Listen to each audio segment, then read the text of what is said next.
to everybody. I know that we're all cocooning. We're in place wherever you are. Susan and I are here in Rhode Island. Mm-hmm. Where it's raining and not nearly as nice as that beach picture looked. Yeah, we figured we'd show you a video of Hawaii so you could all think that you were someplace else right now. So we're really honored to have the invitation to speak to everybody about some of the sustainability around sports events. Let me put, we're going to run a few slides here as well, and we'll pop up from time to time, but we want to put this up, and we'll start right here, and that's us. Yeah. So I'm the director of the environmental program for the National Football League, and have been for the last 28 years. When we started this program back in 1993, before most college students were born. And maybe a few of your professors were around, but you guys weren't. So we started up this program. The NFL was the first professional sports organization to ever look at the environmental impact of their major events. And that's how all of this, the entire sports sustainability movement in America, came about. It was a decade later before any other sports organization started to even think about these issues. So we're very proud of the fact not only that we were first, but that we pushed the envelope all the time. Every year has to be better. And that's, when I'm asked what's made the NFL successful, because it has become the most successful sports organization in the world now, both in terms of audience size. Well, all right, maybe the World Cup has us beat every couple of years, but in terms of audience size, in terms of revenue, in terms of fan support, in terms of merchandising. And I think one of the things behind it is the vision of seeing what's coming before it gets here and addressing it long before anybody even thought about environmental impacts around sports events. The NFL decided to address them. Mm-hmm. And I'm Susan Groh, Associate Director for NFL Green, we call it now.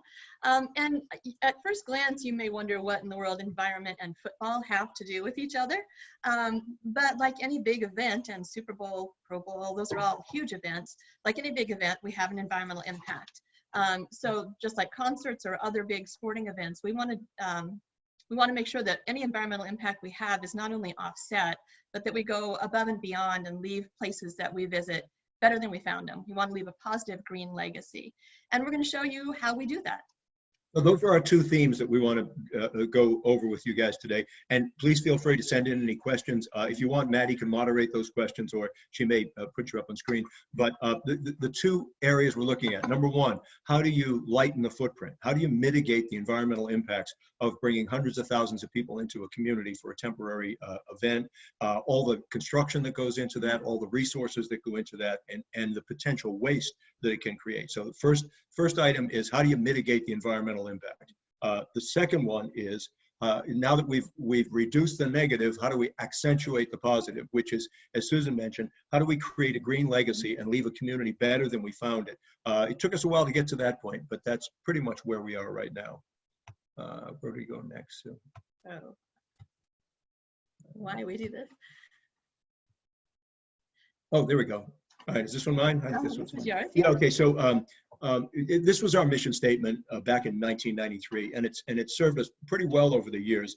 There's three elements to it. Obviously, we look at environmental principles. What are environmental principles? Well, they're all about efficiency, reducing waste, and better use of resources. If you had to boil down environmental principles to just one or two phrases, that would be it. Management of special events means that we have to work closely with the folks who manage and run and construct and tear down all of our venues and events. And the last piece of our mission statement was that it has to be consistent with accepted business practices, sound business practices, because we're not pie in the sky idealists when it comes to environmental. We're more hands-on, practical when it comes to that. And as a friend of ours in London once said to us, don't ever let the perfect become the enemy of the good. So we don't always, nail it 100% in terms of waste or in terms of energy, in terms of anything, but that doesn't mean that we shouldn't move in that direction as much as we possibly can and keep going that way. Mm-hmm.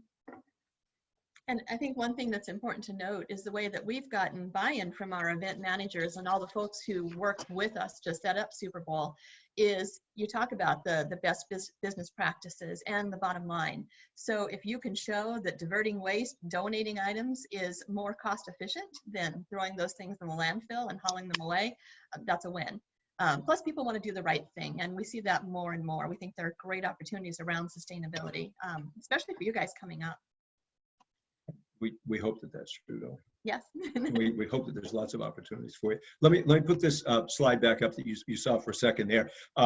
Susan and I are just going to run through the history of this a bit and talk to you a little bit about it. Let's start down the bottom and work our way up to the top. Solid waste recycling, 1993. That was the first thing that the NFL addressed by setting up a recycling program at Super Bowl 28 in the Georgia Dome in Atlanta. We didn't realize it until we began this project that no sports facility, convention, or conference facility in the entire United States had ever recycled anything in 1993. Mm-hmm. It just was not an accepted practice among event venues and commercial enterprises. There was some home recycling that was already going on, but this was brand new. So that was how we first sort of cracked this idea of environmental principles and how they could fit into events. Our next program, the very next year, we began a food waste recovery program. Now, I shouldn't be calling it food waste. It was actually a prepared food program. So what we're talking about is food that's cooked in the kitchens. It's ready to go on the buffet tables, but never leaves the kitchens. So this food is then collected and then distributed through food banks, shelters, churches, and other types of community kitchens where folks are hungry, and it doesn't go to waste. Since then, we've developed some other strategies and techniques as well. Mm-hmm. And by 1995, just a couple years in, we realized that there's a tremendous amount of waste around any event. A lot of stuff is generated around events. If you've had the fortunate opportunity to be at a Super Bowl in a Super Bowl city, you'll see that we decorate the entire city. So we put in hundreds of thousands of square feet of decor material. Our fence around the stadium is wrapped with 7 miles of banners. We carpet convention centers. We use tons of turf at our events. All of those items, which could go in landfill, and unfortunately some events still do that, we make sure those go to nonprofits and are donated. So we make sure that what we bring in gets another purpose, gets another use. Some of that carpet's down for 3 hours or not even out of the wrap. So there's a lot of good stuff donated from Super Bowl. Another thing we implemented in the year 2000 was Super Kids Super Sharing, one of my favorites, and we'll show you a video about that later. But this is an opportunity for kids to get involved in the excitement around Super Bowl and learn a little bit about the importance of repurposing items. So it's a sports equipment book and school supply donation project that we'll tell you a bit more about in a minute. Yeah, and Professor Doug at Penn State can tell you more about it in person, because he and his whole family have helped out with that event before. And some of the students came down last year. Oh, that's right. That's right. Some of the students from Penn State as well. Renewable energy. In 2002, we started looking at the greenhouse gas emissions. It was almost a joke, and where somebody said, "Well, what are you guys going to do about global warming?" Ha ha. Well, we didn't think it was funny. We thought we should at least look at it. Again, there were no events that we knew about that had looked at their greenhouse gas emissions and ways to mitigate those. Not at that time. And then we discovered there was one event. It was the Professional Air Travelers Association. Who knew there was such a thing? They had done some forestry projects in Thailand to offset their emissions to an annual meeting. And we thought, boy, that's a great idea. Let's go ahead and give that a shot. That sort of morphed into, we started it with tree planting. Now we use renewable energy certificates rather than tree planting. And that's a more complicated story. And we could talk about that later if you want, why we moved over from tree planting as a carbon mitigation scheme and moved over to renewable energy certificates instead. At that point, we continued planting and began our community greening program in 2005. And this has been one of the real hallmarks around Super Bowl when it comes to the community, when it comes to sustainability. We typically will do anywhere from 6 to 12 to 15 projects in each community where we plant trees, we create pollinator gardens, we do community gardens in food desert neighborhoods, which I'm sure you're familiar with the concept of food desert, and we've even done some large-scale restorations and native habitat plantings, and we'll show you a little bit about that in a minute. Mm-hmm. And our e-waste recycling rally in 2014, sponsors started coming to us and wanting to know how they could be involved in what we were doing. And now we found most big companies have a sustainability platform. So one of our bigger sponsors, Verizon, came to us, and they've worked with us on community greening. But they also are really big on recycling e-waste. They generate e-waste, electronics. So they wanted to implement a recycling program in the Super Bowl host community. So we we said, great, we don't generate e-waste, but we thought it would be a good opportunity. So we set up a big program in partnership with local zoos and the community, and people can bring in, drop off e-waste and have it recycled responsibly, kept in this country and recycled here, so we know where it goes. And that also, we'll talk more about that later, but it has a huge impact on gorilla habitat and animal habitat, keeping those minerals repurposed rather than just thrown away. And one of the things that we wanted to try, and we took a crack at it here and there, but in 2018 for Super Bowl, was it 51, I guess, Mm-hmm. Super Bowl 51 in Minneapolis, or 52. I don't know. I'm not. Years ago, yeah. I'm not your math major. 55. But Super Bowl in Minneapolis 2018, we did a zero waste project. Now, this was a true zero waste project. There's two different ways to hit zero waste. One is called zero waste to landfill. And that means that you can take all the trash in a stadium or facility and send it to an incinerator and burn it to generate energy. Well, that's a fairly easy solution, and one that has some controversy because of the pollution created by it and because of the toxic fly ash that's created, et cetera. But in Minneapolis, we wanted to do a true zero waste Super Bowl. In other words, 90+% of the waste from that event was either recycled or repurposed or reused, and none of it went to landfill or to waste to energy. Well, actually, a very small amount went to waste energy, but 90% of it. Here's the thing about zero waste. If you take materials and you burn them to create energy, or you landfill them, those materials are gone. They're no longer, there's no life cycle to them anymore. They're dead. They have no purpose, and you can't do anything with them. When you recycle things, when you actually recycle them, whether it's plastic, glass, or aluminum, and reuse it for new products, you've extended the life cycle of that material. So, and composting as well too. When you compost organic waste, you've extended the life of that as well too. So that was a true zero waste, where 90+% of that material was either recycled or composted or reused or donated or repurposed or remanufactured or whatever. And then that small percentage of the waste stream that you really can't do very much about, that little piece of the waste stream ended up going to waste energy. And we have to say, the person who helped spearhead that in Minnesota at the Viking Stadium was freshly out of college, fairly newly out of college, Bradley Vogel, super engaged around the opportunity to go for zero waste, and worked like crazy to help us get there. So I think, yeah, he was an inspiration and a great, young, fresh out of school guy, and now he's gone on to do other great things. Start there as an intern? Mm-hmm. He started there as an intern. Yeah. The other project we want to touch on, and we'll show you a great video. I know some of you guys had a chance to hear from the folks at Force Blue. We did one of our most innovative greening projects was a coral reef restoration in Miami this last year. And I got to say, swimming with Navy SEALs is something I had never done before. It was fantastic to see these guys working side by side with scientists to restore a coral reef and use their tremendous skills. These were all special ops underwater specialists down there planting coral side by side by scientists, and it was inspiring to see. I'll tell you more about that in a minute. How long did it take you to stop hurting after you swam? Oh, it was a week. I think I sprained my toes. It was tough swimming. Yeah. You cannot outswim a Navy SEAL. No, you can't. You cannot outdrink a Navy SEAL. No. You cannot out anything a Navy SEAL, just for future reference, in case you want to know. All right. All right, let's talk for a minute about the SDGs, Sustainable Development Goals. Many of you who are studying sustainability, environmental science, environmental management, are familiar with these. Those who are not familiar with them, I don't really care what profession or what area of career you're going into.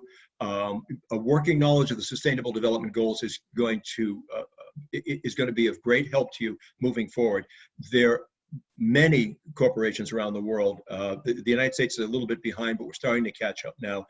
Europe is way ahead of us when it comes to implementing. These were the goals that were determined by an enormous group of folks met under the auspices of the United Nations to come up with these 17 Sustainable Development Goals. Most of these are targeted for 2030. There are target dates and target concepts and goals and everything that are underneath these Sustainable Development Goals. And one of the key things about them is they interact with each other. And I'll just give you one example, but there are literally hundreds of examples. For instance, number 2 is to address hunger, zero hunger by 2030. Well, in order to have zero hunger, you have to increase agricultural production, and you have to expand the amount of agricultural land that's being planted. Well, that's one way to address goal number 2. But then if you move down a little bit through here and you look at both, you look at clean water and you look at life on below water and life on land, and you look at some of these other goals, you're going to see that one of the things that happens is that more nitrogen and fertilizer is going to go into waterways as you create more. Also, you're going to destroy more forests to create farmland, which decreases biodiversity. So it's not that you don't want to address one or the other. It's the trick here is, how do you find a balance between addressing these different goals? And that truly is the real challenge that I think both government, private industry, and individuals are facing right now. So let's take a look at the Sustainable Development Goals. How do these fit in with what some of the projects that Susan and I just talked to you about? And you can see, if you look at the screen, I know these are kind of tiny, but I mean, I'm squinting at them myself. But if you look, recycling addresses a number of things. It addresses clean water and sanitation, because landfills leak like crazy and pollute aquifers. Responsible consumption and production. The more you can cut back on your supply chain, the more your consumption and production becomes responsible. Climate action, the methane gas that's generated by landfills by not recycling, obviously affects climate change. And life below water, again, we're talking about basically poisoning water, and the plastic crisis is another thing that we're addressing separately. That might be a whole nother presentation that we do for you guys, because our stadium in Miami just did a incredibly significant plastic reduction process where they removed 144 single-use plastic items from their inventory, and they hit more than 99% of plastic, single-use plastic in that stadium was gone by the time Super Bowl reached. It's a stunning achievement, and they're the first sports facility that we know of in the United States and potentially the world that has been able to do that kind of a massive plastic reduction. So we can talk about that later. I won't go through the rest of these, but I just wanted to give you a look at these and see how these Sustainable Development Goals can address many of these projects address them. I think Maddie's recording this, right? So if you want to go back and take another look, you're welcome to do that. So now, rather than just talking to you guys, we wanted to show you some of what we've done. We've got some great videos to share with you. So we touched on Super Kids Super Sharing, and this is a project. We're going to be in our 22nd year next year in Tampa for Super Bowl.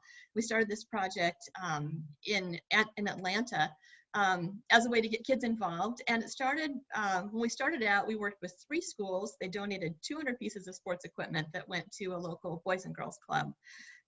This has grown so much that now we work with 100 or more schools each year, and 100 or more recipients each year.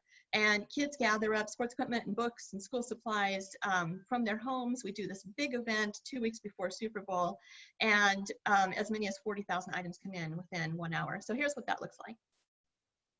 Sure, first that the audio from it will come up. Okay.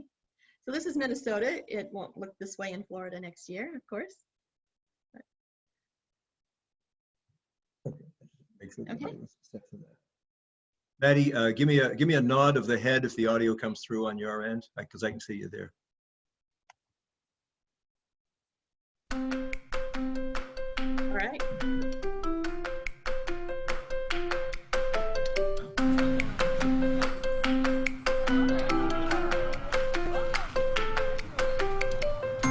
Today we're at the Super Kids Super Sharing event, and it's amazing to see all the youth from in and around the Twin Cities area really work with their classmates to gather some maybe gently used or unused items that'll benefit kids and their peers throughout Minnesota. You've got a lot of kids over here who have a lot of extra stuff that's unneeded, and now you've got all these kids right over here who have very little. So Super Kids, at its most basic, is a channel for us to take these items here and move them where they're desperately needed by other kids. As simple as that. This is the 5th year of a sustainability partnership with the NFL Super Bowl. And this is so far the biggest one we've seen to date. Super Bowl is all about bringing people together. We kind of harness the excitement around Super Bowl for Super Kids. People are already fired up about the game, and this gives them a chance to do something really positive around that game. It's also an opportunity for our kids to be engaged in something bigger than themselves. So understanding that, yeah, there's the culmination of the game at the end, there's so many other things that come along with that. Sports is a vehicle to get to those broader life lessons. You can see that curious look when kids look around the room, see people very different from themselves, but they suddenly see something in common with them. We think that's a great message, and we think it's a great experience for kids as well. On top of that, they get to go play with the Vikings.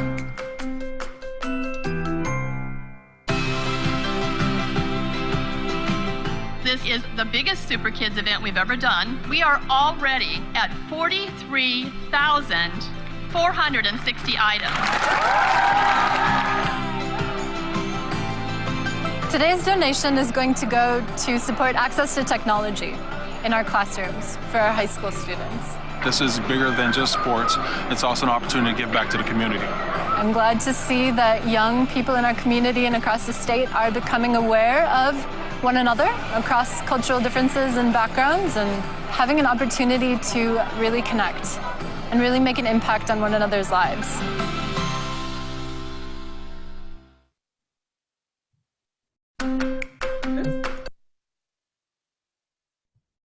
There we go. There we're back.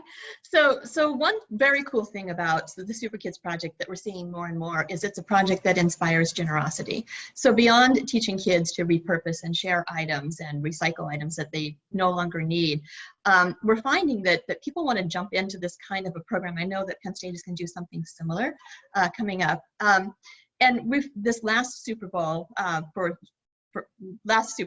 Super Kids, we found that Verizon stepped up what they were doing. They donated $100,000 to help build community gardens in the Miami-Dade schools. Even the president of the college where this event was hosted, he heard the kids who were singing there and performing at Super Kids, and he decided he'd offer them all $5,000 scholarships if they'd come sing for him. So it's fun to see the impact of projects like this beyond just what we intended to do. We're going to take a look at community greening now. It says urban forestry up there, but we started out planting trees, as we mentioned, back in 2002, but now we call it community greening because it's gone way beyond just planting trees. In Minneapolis, the only reason we're doing Minneapolis here is since then we've been in Atlanta, we've been in Miami, but Minneapolis has the coolest chart, so we're using that. But this is typical of what we do in a host community. We had 14 separate community greening projects, 4,000 native plantings. We spread across 9 different communities all around the metro area, and we put in pollinator gardens in a number of places, put in hundreds of trees, plus we did another reforestation effort in partnership with Verizon where we planted 12,000 additional trees. So it's a project that has a huge impact each year in the Super Bowl host community, plus it's fun as heck to be out there planting trees and you know, playing with shovels and stuff like that. And so here's one project from Miami. We did want to show you a little bit of it. Those are some of the Navy SEALs and Special Ops veterans that are in those kayaks. Do you think you could paddle and keep up with them? Well, you are wrong. Our community relations team tried. They were also out in kayaks. You cannot keep up with these guys. In fact, during the Coral Reef, well, we'll tell you a quick anecdote when we get to the Coral Reef project. But this was one of our planting projects. This was Pelican Island, which is in Biscayne Bay, right off of Miami. We went out there with a crew that consisted of folks from Miami Dolphins. You can see our friend Marcelo from the Dolphins is in the center there. We had volunteers from the host committee. We had volunteers from the NFL. Of course, we had the Force Blue folks out there. And who else? Miami-Dade Parks and Rec. And we did 3 things. We cleaned up as much trash as we could off the island, a lot of it plastic trash. We ripped out invasive species wherever we found them, and we did find a lot of them on the island.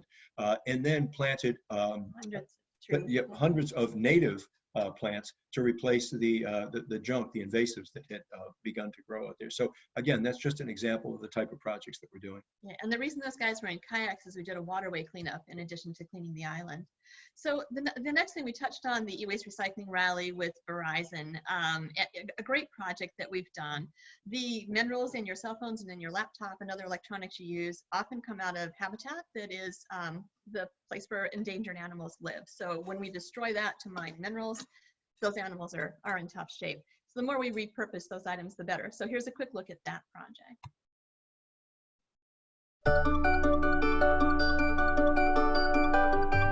We're thrilled to be hosting alongside Verizon, the National Football League, and Atlanta Super Bowl host committee, the Super Bowl 53 recycling rally, where we have asked members of the community to recycle e-waste products that they have. We're seeing everything from computers, TVs, laptops, monitors, vacuum cleaners, just about anything you plug in or be taken today.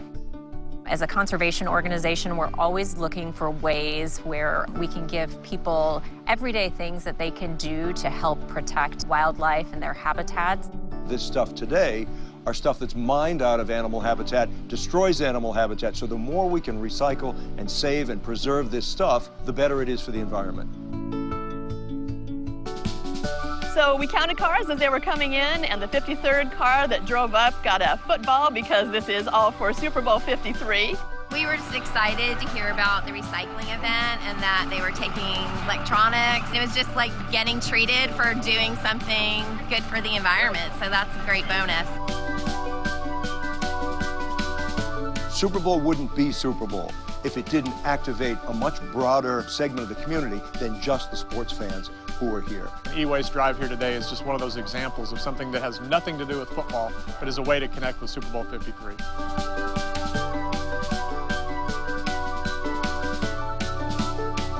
It all ties to our sustainability program in general at Verizon, which we collected over 3.7 million pounds of e-waste at events similar to this since 2009. And we're going towards our goal of 4 million pounds by 2020, which we're on pace to meet that goal this time.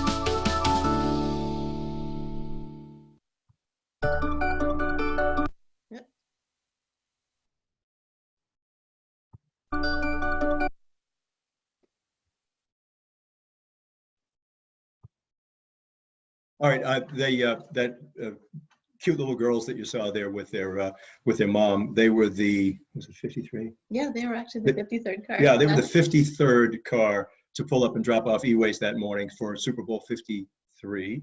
So we awarded them a souvenir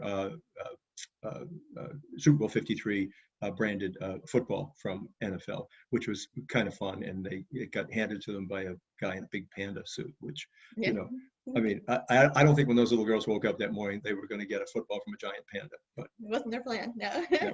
But you know, just Susan just mentioned something during that video about sponsors, and we should mention just really quickly about sponsors. About 7 years ago, we started to connect with NFL sponsors, and as I think Susan mentioned early on in the presentation, that we discovered that of our 15 major sponsors, all of them had really robust sustainability platforms within their own company. So it was simply a matter of us reaching out and trying to make those connections and trying to find out, where does your sustainability agenda somehow connect and overlap with the NFL's sustainability agenda. Now, this is not an ask for sponsorship. We're not going and saying, hey, give us some more money and we'll plant more trees. What we're doing is we're saying, look, you guys have an interest in these types of projects. You're already activating around it. You're already an NFL sponsor, so you're sort of part of our network.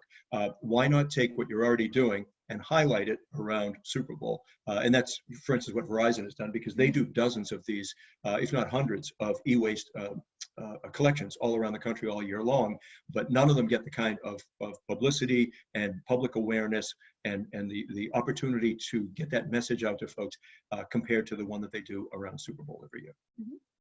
So next we want to touch on Recycle and Win, which is a fun project. And we did have the pleasure of working with a number of Penn State students last year on this. This one? Mm-hmm. Oh, okay, yeah. Recycle and Win, and sometimes referred to as surprise and delight. A pleasant surprise. Yeah. Instead of the other kind of surprise that we hate, you know. This is a way for us to engage fans, and also for us to create a way to touch other communities and make them part of what we're doing. And as Susan mentioned, we had a great group of about 24 Penn State students who worked with us on the draft last year on this.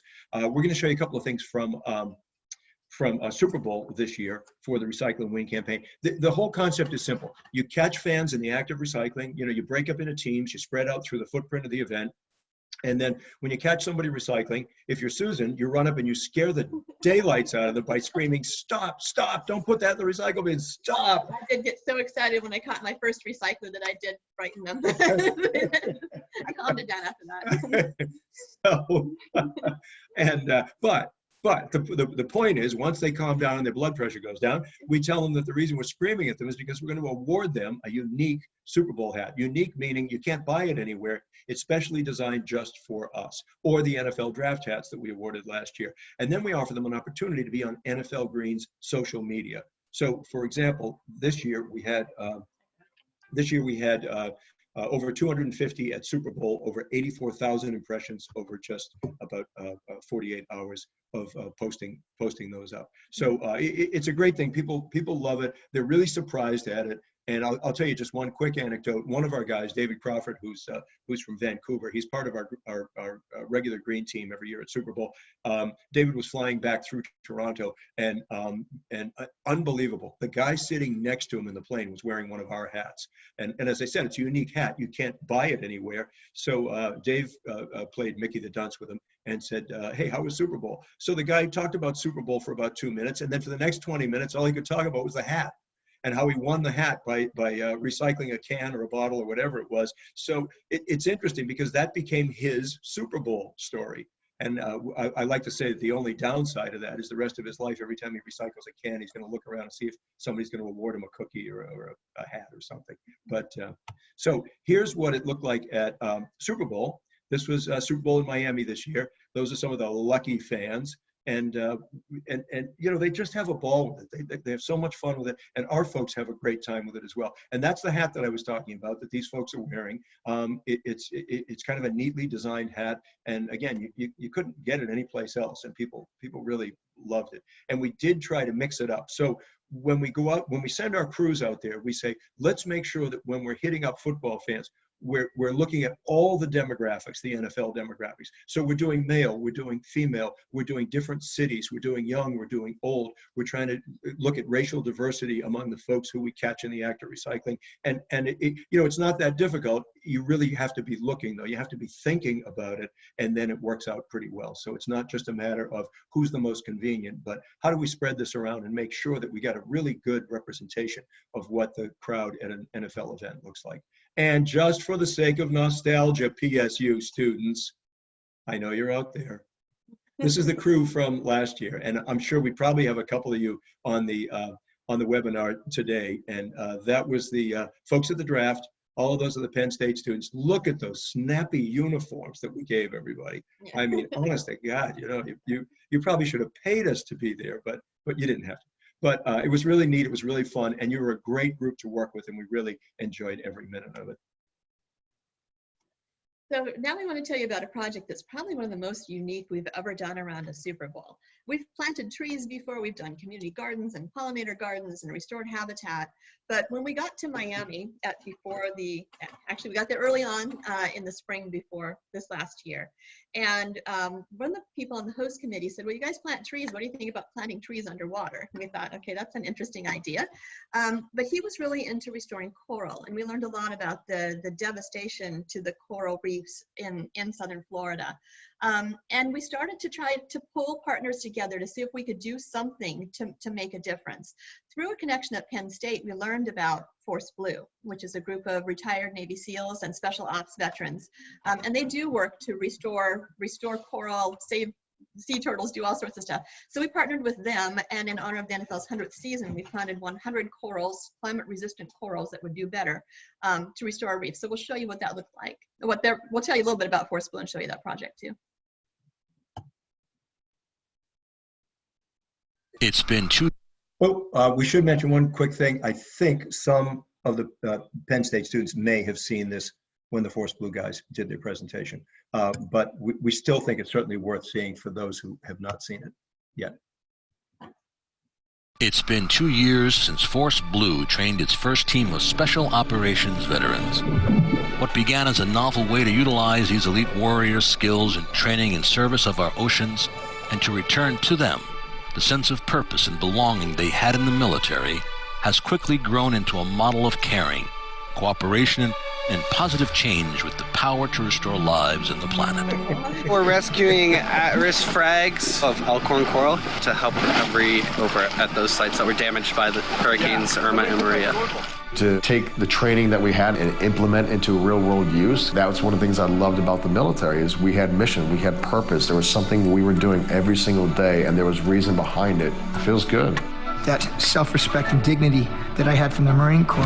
No challenge, no adventure, nothing has filled that space until Force Blue. Force Blue brings this ability to accomplish these amazing tasks. Instead of being able to save 20 corals, we might be able to save 200 or 2,000.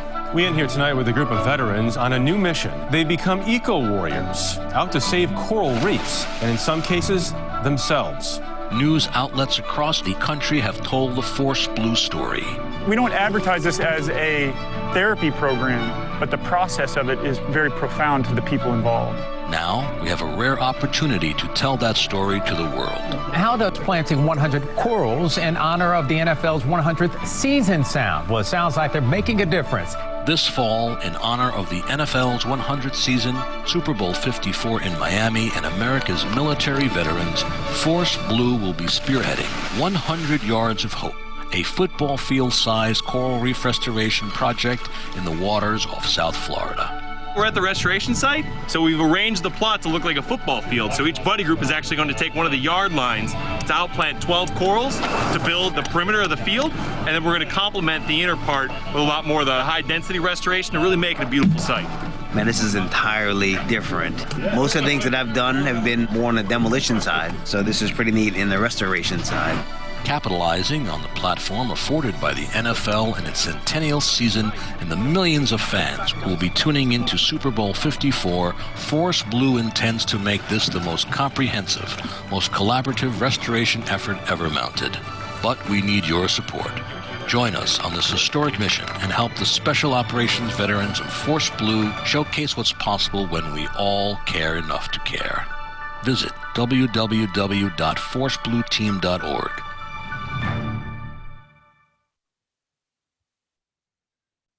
So, two quick things that Susan and I wanted to mention about Force Blue and about that. We did go back with the Navy SEALs.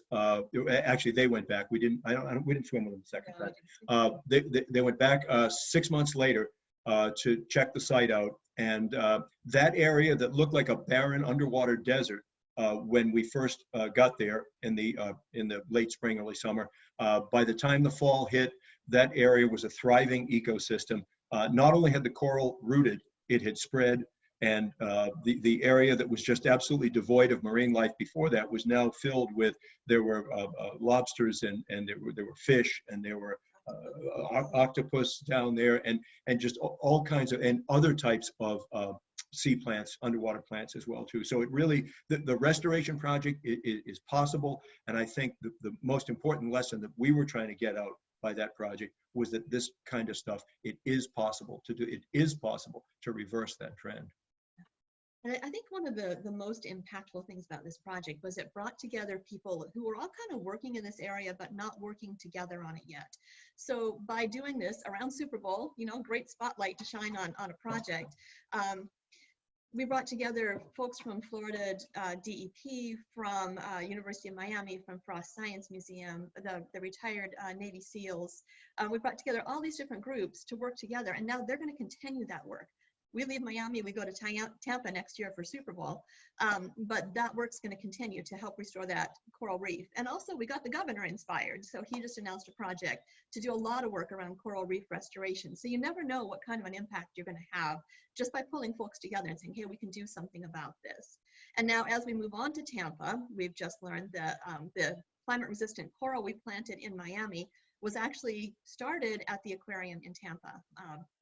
Florida's aquarium. And so we're going to be hoping to work with them and do another great project and bring in Force Blue. We're just starting to talk about it, but definitely looking to continue doing something around oceans.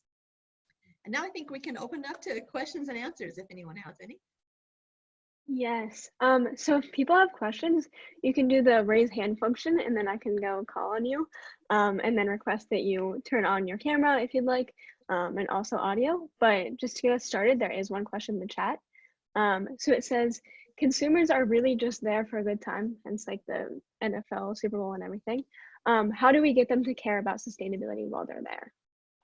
Well, that's a good question. And that was exactly the question we were trying to answer with the Recycle and Win campaign. Well, it's the question we've been trying to answer for years. And we felt that the Recycle and Win campaign was a real step forward on that.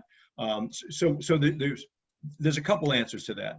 And let me just say that the Recycle and Win campaign suddenly took something as boring as recycling and turned it into an adventure. It turned it into a story that somebody's going to go back home and tell their buddies all year long until their buddies want to shoot them in the head for just bothering them about the stupid hat, you know. But they love it, and it's their big adventure from Super Bowl because it's not the story that everybody else can tell. It's the story that they can go back and tell their friends. So that's one way. And the other way, and I think Susan touched on this a couple of times, was how do you bring in all these folks in the community to work on these projects? The Coral Reef Project was a good example. We brought in state agencies, we brought in private sponsors, NFL sponsors. We also brought in the military folks, and just, you know, form this community of folks, a community of interest, of folks who can work on these projects. But our community greening projects fall into that category as well too. I mean, what do we have for the even just Pelican Island? Yeah, we brought in volunteers from all really diverse groups. And I think one thing we do by reaching out in the community and starting early, we're not just there for Super Bowl. We start our events in the spring, usually, aside from this year. We bring in community members who may not, surprisingly to us, even be football fans, but they are interested in the environment and in doing something to make their neighborhoods better. And by going into neighborhoods and planting community gardens in areas that don't have access to fresh produce, by rehabilitating islands, by putting in pollinators, and, you know, giving people a chance to get their hands dirty and work side by side with us, you're sharing the message about how important the environment is. You're just using Super Bowl as a platform to get the message out. But I think you bring in people who aren't even fans, they just, you know, want to get in there and do some good. And I think you can have a tremendous impact by doing that without preaching to people or putting up signs to tell them what they should be doing. You get in there and you show them what to do or help them do what they need to do, and it makes a big difference. And let me just say that I like the question because it shows some insight. People do not go to the an NHL game, an NFL game, an NBA game, a baseball. They don't go there to be educated. They don't go there to be informed. They don't go there to be preached to. They go there to forget about climate change, to forget about unemployment, to forget about the coronavirus, to forget about all this stuff, and just get away for a while and enjoy something and have some fun and maybe live vicariously through the crazy stuff that the athletes are doing. So what can we do to reach out to them that doesn't hit any of those negative buttons, but actually enhances their experience at the event? And that's why the Recycle and Win was such a win for us, because you take something, like I say, that who wants to be preached to about recycling at a football game? But you turn it into something that's so exciting that everybody goes home and talks about it. So I think that I appreciate that question, because you're right on target. Folks do not go there to be educated. Awesome. So Michael Gilligan has a question. I'm going to go ahead and unmute him and ask to start video. Okay. Hi. Yeah, my Wi-Fi might not be the best, so I'm gonna leave the video off, just so it doesn't like slow down the service. My question is, how do you partner with like other teams throughout the NFL so that they're doing initiatives like throughout the season and throughout the year, rather than just these huge events which are have big impacts, but like maybe I was a little late on the meeting, so I missed that, but I didn't know if you touched on how you partner with different teams and how that works throughout the season. Yeah, we already covered that, Mike. Next question. No, sorry, Mike. I know you're leaving your camera off because you're in your pajamas, but that's all right. Listen, that's another great question, and let me start by saying that our charge from the NFL, we work out of the special events department, so we concentrate all of our efforts on the events. However, things have changed over the last couple of years. We were approached by the United Nations to join the UNFCCC, and when we did that, we had to run a lot of approvals up and down all kinds of chains to get it. But now the NFL is a member of the Sport and Climate Project for the United Nations, along with the NBA. Major League Baseball by now has joined up. They're in the process of doing it. NHL wasn't going to join up, but when they heard that the three of us were going to join, they kind of changed their mind. They didn't want to be sitting outside the doorway and looking in. So, but back to the relationship with the teams. We do work with the teams, but when it comes to operations, the teams are all independent within the NFL, and you'll find that within all the professional sports leagues. So we don't control their operations. What we do control is we control operations. So the league controls operations around special events. So that's why, that's where we live, is within special events. However, as the individual teams have gotten more interested in sustainability and started to create programs of their own, they've started to come to Susan and I for advice, for consultation, to work with them. Even some of our headquarters folks in Los Angeles, we have NFL West. We talk with them occasionally about the projects that they can implement in their office areas. And when we go to meetings like the Green Sports Alliance, when we go to something like that, there'll be half a dozen or more NFL teams represented there. We'll hold a sidebar meeting with them. We'll update them on what we're doing around special events, and then talk to them a bit about what kind of information we can exchange with them. I think, Mike, that's going to change over the next couple of years, because there is definitely a need to coordinate more with the teams without trying to go beyond our mandate, which is to leave their operations independent. But I think that you're going to start to see more of a channel for information and for resources open up. And we do serve as a resource for the teams. We get calls from them all the time. What are you guys doing about this? And we're trying to match different teams up who are doing, one team may be doing great stuff like zero waste in Minnesota. Other teams may be interested in that. So we're trying to pull those folks together so they can talk to each other. So more and more we're making those connections. We've even, if we'd been at the draft this year, out in Las Vegas, we had folks from the Seahawks who wanted to come down and join us, kind of see what we were doing. So we're making those opportunities happen more and more. Yeah, and Mike, let me just say one thing. The business model of the NFL and the NBA and Major League Baseball and the NHL is such that if we were a corporation, then the CEO can just mandate that all the divisions and everybody will follow certain rules. But none of those four organizations are corporations. They're all associations. Excuse me. So the authority, the decision-making authority rests with the individual owners. And the authority that the league has is whatever is given to it by the owners. And that's why the league handles things like special events, branding, merchandising, officiating, rules, scheduling are handled by the league. But other functions that aren't specifically designated to the league remain with the owners. So I think that explains, the business model explains an awful lot of that. But Susan's right, we're more and more trying to integrate what we do with the teams. And some of the teams are doing a phenomenal job. The Eagles are way out ahead of everybody else. The Seahawks do a great job. Patriots here in New England are doing a great job too. So we're seeing more and more people are learning about the importance of that and taking action on their own.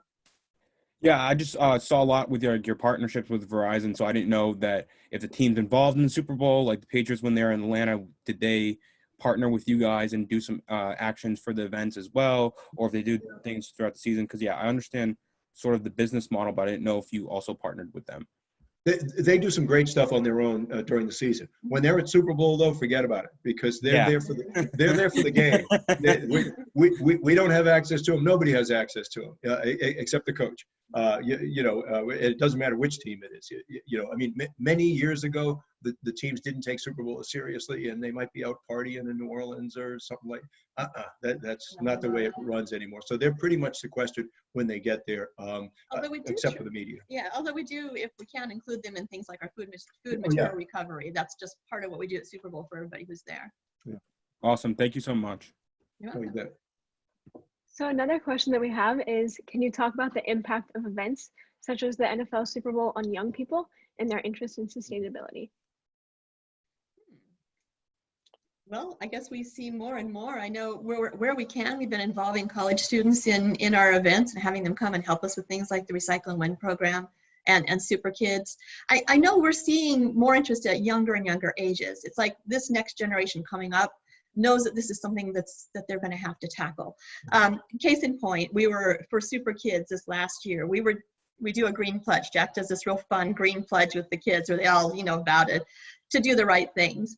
And when they went to the snack table, even though I had requested like recyclable cups and different things, the kids noticed that the cups on the table were plastic.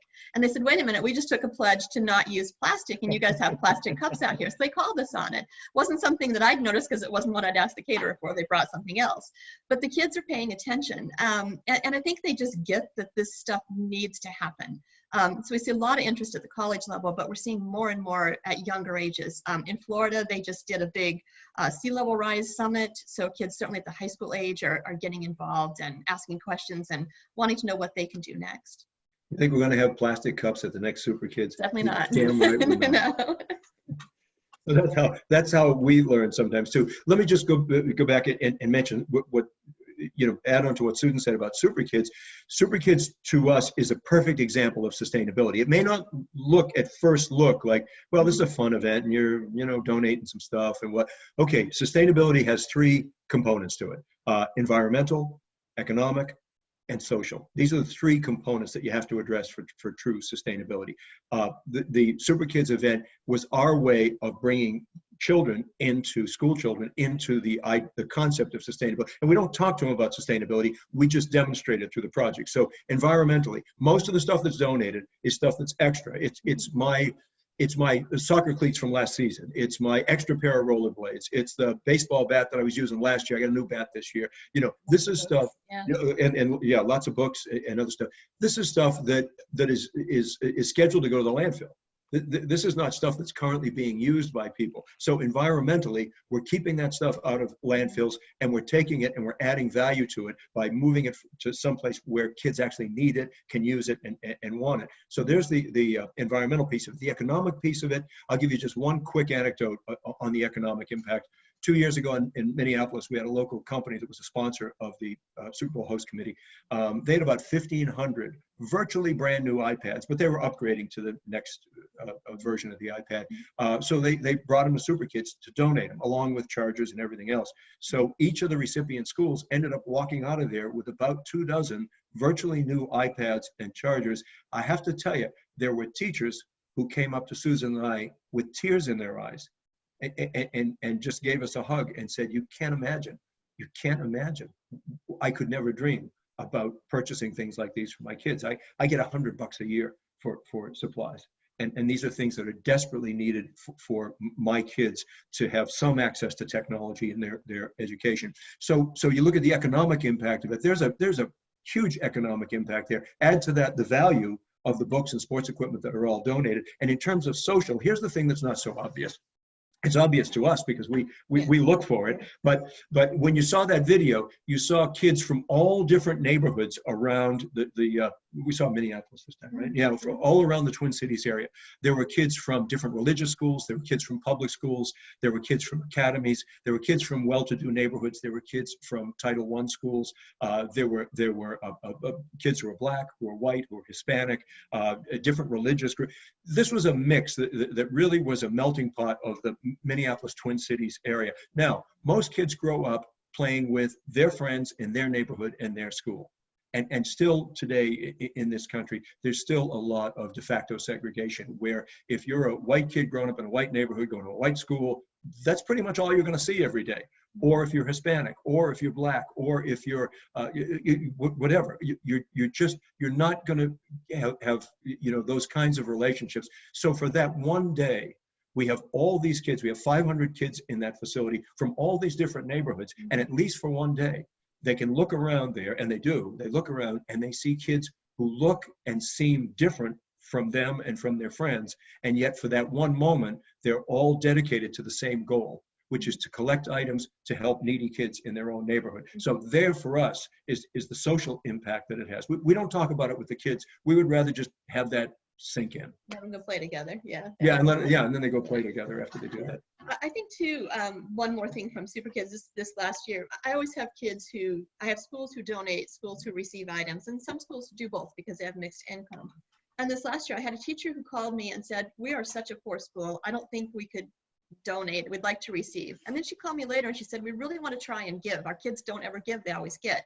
So she put together a collection drive, and the kids were so inspired by it. She called me back later and said, we don't want stuff anymore, we just want to give. And now the kids want to keep doing this every year. They've never done this before, but they're so excited about giving back to other kids that now they want to keep this going. So they're going to do that every year in their school now.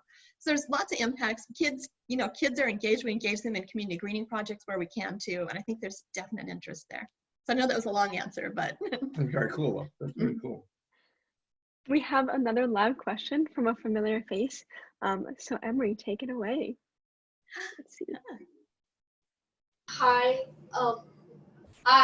You started with recycling and Super Kids, and now Force Blue.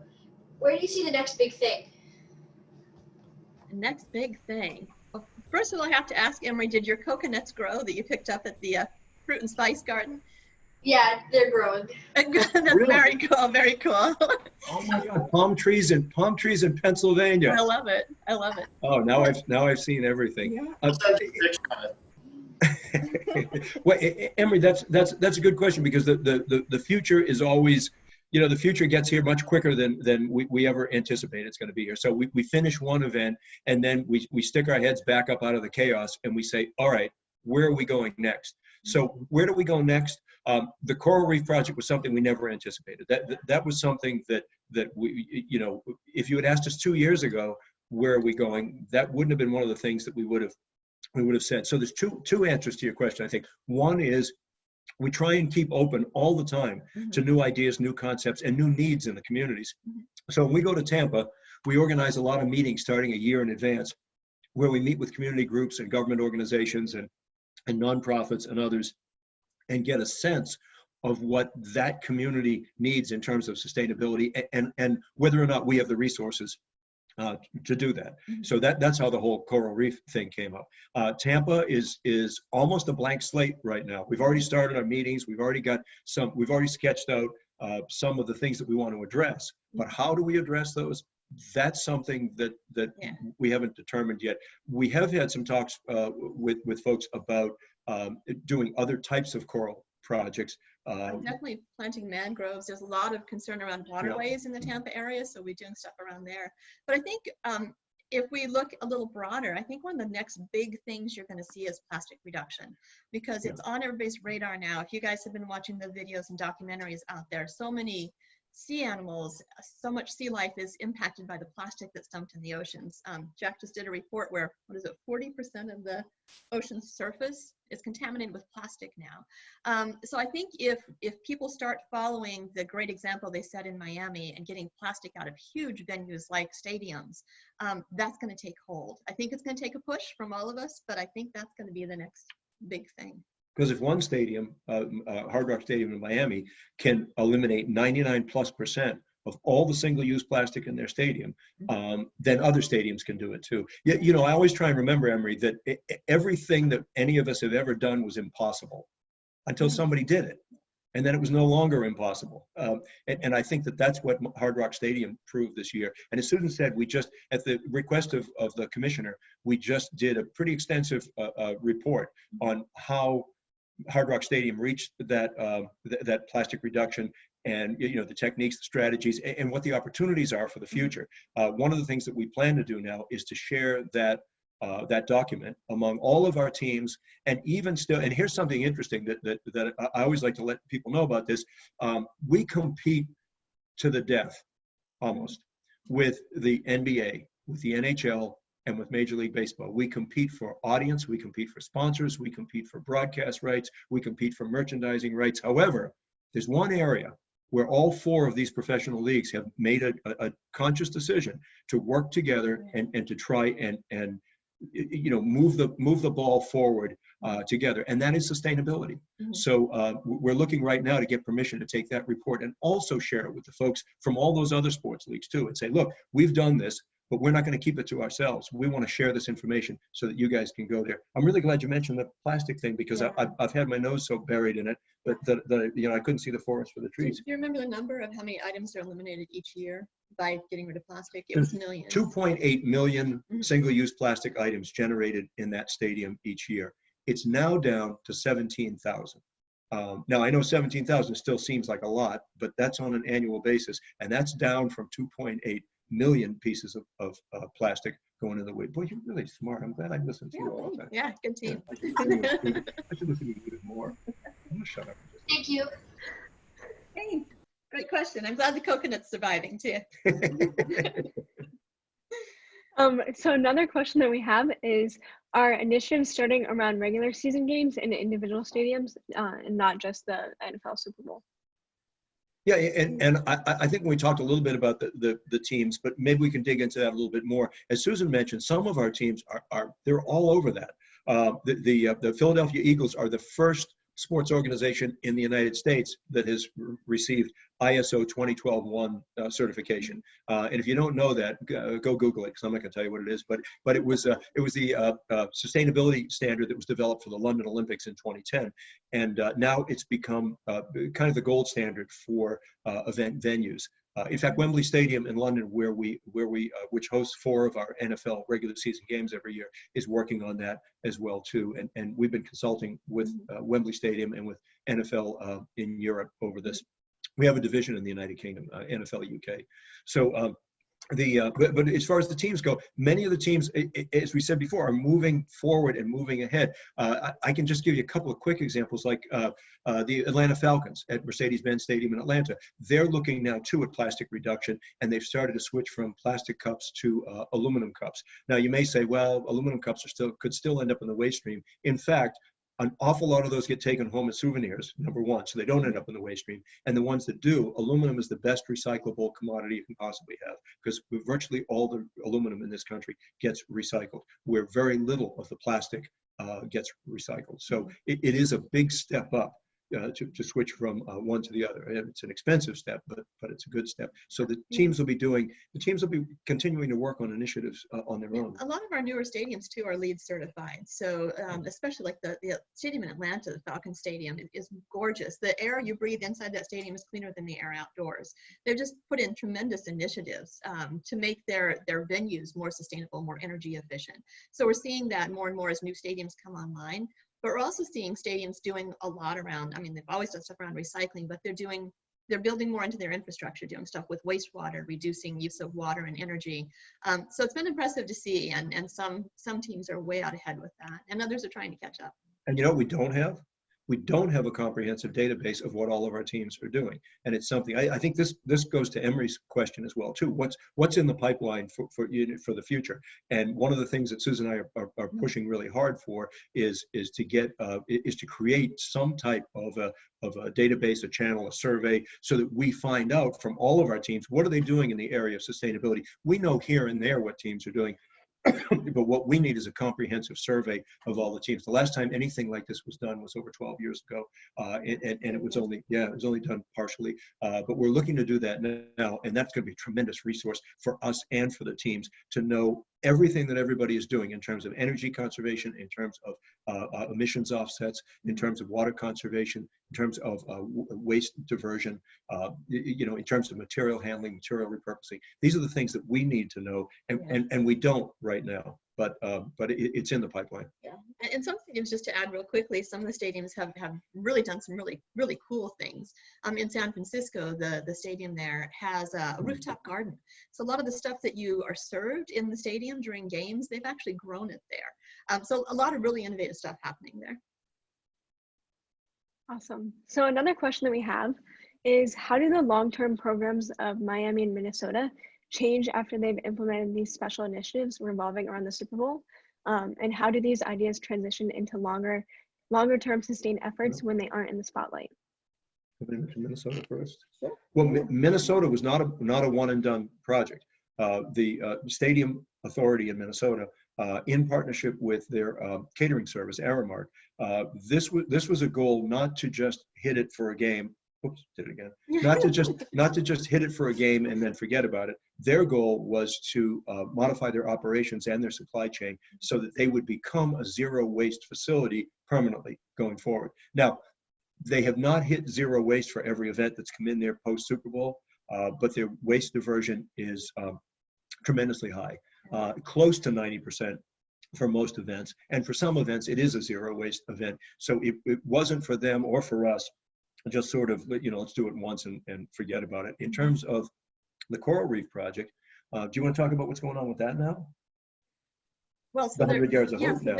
Now it's become, rather than just planting 100 corals for the 100th season of NFL, now it's become a huge project where they're going to plant a football field sized coral reef and just keep building on that. So, the impact, I think, just continues. One thing we try and do, you specifically mentioned stadiums and teams. When we go into a Super Bowl community, we meet with the stadium operations folks. We find out where they are right now, what they're doing, and then how we can help them boost that a bit. So once they know they can do more, they tend to keep going with that. So I think we just try to inspire them and push them forward a little bit. And we've seen that just take hold. People feel, I think, like they have to step up a bit for Super Bowl. And then once they do, they keep going from there. We break down the barriers. It's not hard for them to do. They just keep going. Well, we've been doing the tree planting and the community greening for, what is it now? Is it 2005? We started 2002. Yeah. So about 18 years we've been doing that. And I think it was just, it was about 2 years ago, one of the other professional sports leagues, we were meeting with them and chatting with them about different projects. They said, hey, guess what we're doing now? We're going to plant some trees around one of our big events. And I said, what a phenomenal idea. Where'd you get it? Sorry, I had to throw that in. So we're going to do 2 more questions. The first one being, how did you get interested in sustainability? You want me to start with that one? Yeah, go ahead. You can start with that. Well, Susan and I had, we have a long and checkered career. After I got out of jail the first time. No, you did not. Oh, that wasn't me? No, I'm sorry, that's a story that I was reading last night. Susan and I both worked as journalists in another lifetime, both in print journalism and in television journalism. We left journalism, but we kept writing, and we did some work in, we did some public relations work, we did some communications work, and then we got hired to, or contracted to work on some environmental projects, some statewide environmental projects. But we both also had management experience, project management experience going into that. And it became obvious pretty quickly that not only could we write about this stuff, but that we had the organizational skills to actually manage environmental projects as well too. So we educated ourselves a lot with neither one of us came from an environmental academic background. So we had to do a lot of self-education, meetings, publications, additional college courses, all kinds of stuff to really learn the business and learn about sustainability and about environmental principles and how to make stuff work. So before we ever came to the NFL, we'd already had experience working on a number of environmental projects around. We worked on the development of the first statewide recycling program in the country right here in Rhode Island. So the first carry in, carry out program at a beach, we did all the PR around that and helped launch those programs. And then I think just as we moved through that, environmental stuff was getting more and more attention. This was way back in the 90s. You guys weren't even born yet. But yeah, but environment seemed to be catching hold, environmental awareness. So we started working more and more on projects. And I think both of us, just through the way we were raised. I mean, when I was a kid, I grew up in California. My parents always did recycling. We'd gather up the bottles and cans and take them down to be turned in. So before there were really comprehensive programs, we were doing that kind of stuff, planting gardens, doing all that kind of stuff. So I think it ties into interests that we had all along. I think we always have felt a commitment to leave things better than we found them. So we just built on that, and we just happened to kind of catch that wave where things were starting in the sustainability and events world and help start that and get it going. We both grew up near the ocean, and we both are kind of outdoorsy. We like to camp, we like to hike, we like to do that kind of stuff. So that gives you a feeling for nature, and also makes you pretty aggravated when you see people spoiling the natural environment. But I'll tell you one quick anecdote, and maybe this gets more to what you're thinking. How did we end up with the NFL with environmental program? Nobody was thinking about this stuff 28 years ago. Nobody gave a crap about it, really, not in the public imagination. Yeah. There was no environmental impact that people detected. The only things that people thought about were air pollution and solid waste. Those are the two environmental topics that were in the public imagination. Nobody thought about climate change. Nobody thought about global warming. Nobody thought about resource management. These were not things that people were thinking about. Renewable energy was not on anybody's mind back then. So how did this happen? And it really was just a conversation in Atlanta 28 years ago, approaching the senior vice president of the league, who runs, approaching him cold, not knowing him from a hole in the wall, and saying, what are you doing about the environmental impact of Super Bowl when it comes here next year in Atlanta? And that question led to a pretty interesting answer. The answer was, what do you think I should do? What, really? Did you just kick that door? Did I hear a door just open? So we stepped through that door and said, well, why don't you hire us and we'll figure it out for you? How's that sound to you? And that was when we began that. It was just a tiny little part-time, project to develop a recycling program around Super Bowl 28 in Atlanta. But then the program grew year by year until it became a full year-round program that kept us busy, that expanded into sponsorship, that expanded into community relations, that expanded into various departments in the NFL, and just turned in again. I think the reason I really like Emery's question was because, did we see this coming? No, I mean, we never thought about it at the time. It was just like, hey, I wonder what would happen if we went to these Super Bowl guys and said, you should do something about the environmental impact. And that basically, is how the sports sustainability movement in America started, with a conversation at a luncheon in Atlanta about environmental impact of an event. So that's sort of the quick take on how this all happened. And of course, Susan's been on board with this forever, because of the two of us. She's actually, even though I talk more, she's smarter. All right, so our last question, for anyone that didn't get a chance to ask their question, I encourage you all to stay after for a few minutes. Jack and Susan said they'd be willing to answer any last questions or have discussion with people. But our last question is, this is all absolutely amazing, creative, and inspiring in the depth and breadth of positive impact. I'd love to know, what are the current and future opportunities to get involved as individuals and organizations? The current and future opportunities to get involved around NFL stuff or sustainability in general? It doesn't specify, but I would say just kind of things that you guys are doing. So maybe NFL stuff. So we welcome, having students join us and volunteer in some of our different projects, our fan-facing projects. I think there's great opportunity there.